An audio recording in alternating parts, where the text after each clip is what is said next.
Hello friends, मैं doctor विशाल रस्तोगी हूँ और मैं फोर्टिस एस्कॉर्ट्स हार्ट इंस्टीट्यूट में डायरेक्टर कार्डियोलॉजी हूँ। मेरा स्पेशलाइजेशन हार्ट फेलियर है।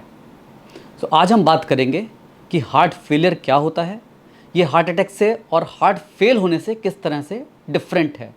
So heart failure is a problem in which the heart is not able to meet the day-to-day requirement of the body. While heart attack उसका मतलब है कि heart की कोई नस बंद हो गई है और जिसकी वजह से हार्ट का वो एरिया डेड होना शुरू हो गया है, इसको हम लोग हार्ट अटैक कहते हैं।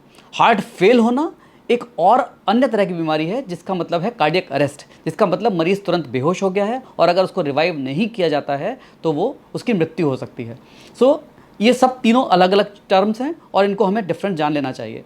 हार्ट फेलियर को हम लोग कंजेस्टिव हार्ट फेलियर भी कहते हैं और इसका मतलब है कि एक हार्ट जो एक पंप की तरह काम करता है, वो पंप या तो वीक हो गया है या फिर उसकी फिलिंग ठीक से नहीं हो पा रही है, जिसकी वजह से वो पूरी बॉडी को ब्लड नहीं दे पा रहा है। हार्ट फेलियर के पेशेंट्स को सांस फूलना शुरू होता है और उनके शरीर में सूजन आती है।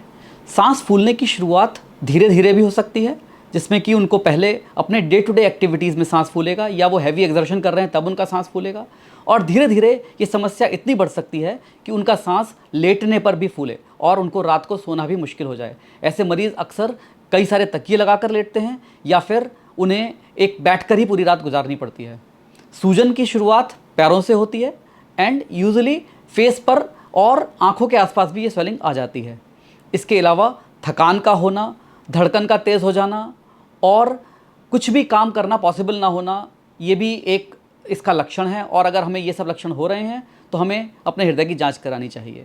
जांच करने में हार्ट के लिए सबसे महत्वपूर्ण टेस्ट इकोकार्डियोग्राफी है, जो कि एक हार्ट के अल्ट्रासाउंड की तरह से होता है।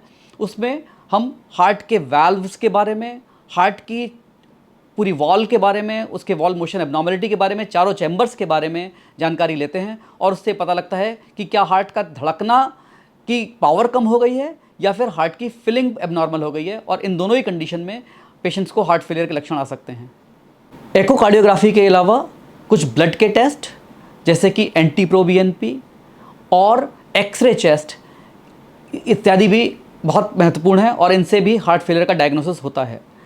इसके अलावा जब भी आप डॉक्टर के पास जाते हैं तो एक सेट ऑफ इन्वेस्टिगेशंस ऑर्डर किए जाते हैं, जिससे कि न केवल हार्ट फेलियर के बारे में बल्कि उसके अलावा जो भी बॉडी के अंदर प्रॉब्लम्स हार्ट के वीक होने की वजह से हो रही हैं उनका भी पता लगाया जाता है, जिससे कि उन सब चीज़ों का इलाज एक साथ किया जा सके। ये हार्ट फेलियर किस वजह से होता है ये जानना ज़रूरी है। हार्ट फेलियर होने का सबसे कॉमन कारण है हार्ट की नसों में ब्लॉकेजेस का आना और उसकी वजह से हार्ट अटैक हो जाना। जब ये हार्ट अटैक हो जाता है तो मरीज़ का वो हार्ट का हृदय का वो हिस्सा काम कम करने लगता है। हालांकि जैसा मैंने बताया कि हार्ट अटैक के केस में भी यही समस्या होती है, लेकिन अगर उस नस को खोल दिया जाए तो मरीज़ की जान बच जाती है और उसको आगे अपनी लाइफ नॉर्मल जीने का अवसर मिलता है। लेकिन वो हिस्सा वीक होने की वजह से धीरे धीरे हार्ट कमज़ोर हो जाता है। इसके अलावा और जो प्रॉब्लम्स हैं वो हैं ब्लड प्रेशर का होना, शुगर का होना और इसके अलावा कुछ कंजेनाइटल हार्ट डिजीज़ भी ऐसी हैं जो कि आगे जा कर के मरीज़ के हार्ट को वीक कर देती हैं और हार्ट फेलियर की समस्या पैदा होती है।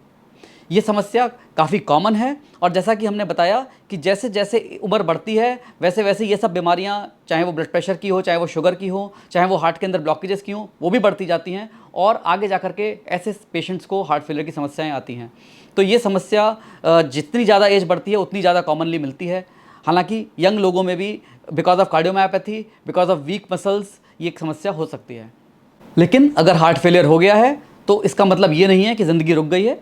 आजकल हार्ट फेलियर का बहुत अच्छे इलाज उपलब्ध हैं और if we treat ourselves well, if we follow the medical advice, we can live a normal life.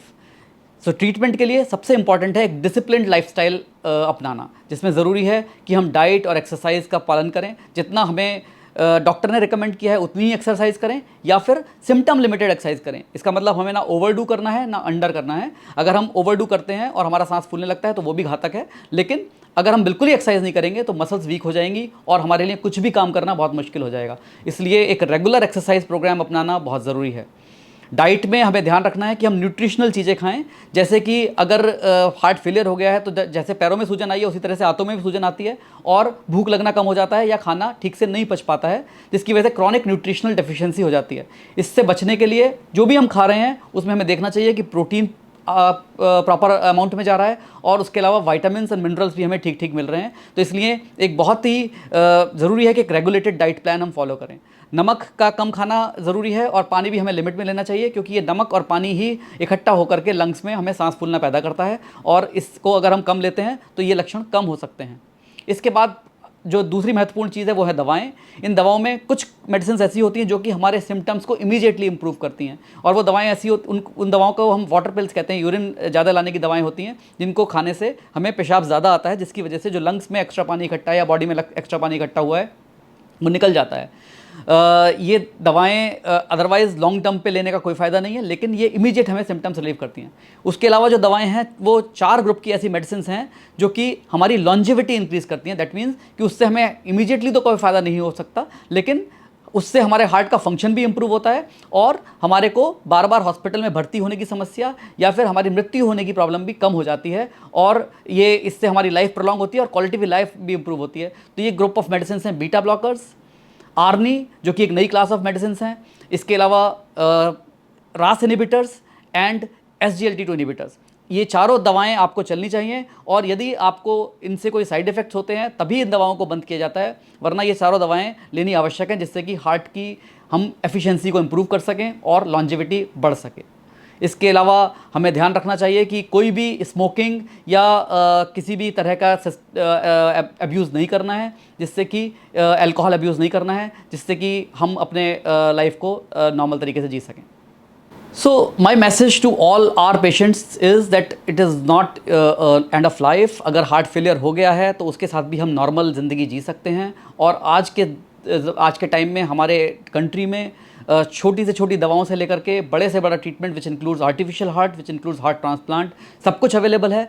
आप बस एक डॉक्टर की सलाह मानिए और अपनी रेगुलर लाइफ को अच्छे से नियम से जीते जाइए, और इसके साथ आप नॉर्मल तरीके से जी सकते हैं और आपको कोई आगे दिक्कत नहीं होगी। Thank you.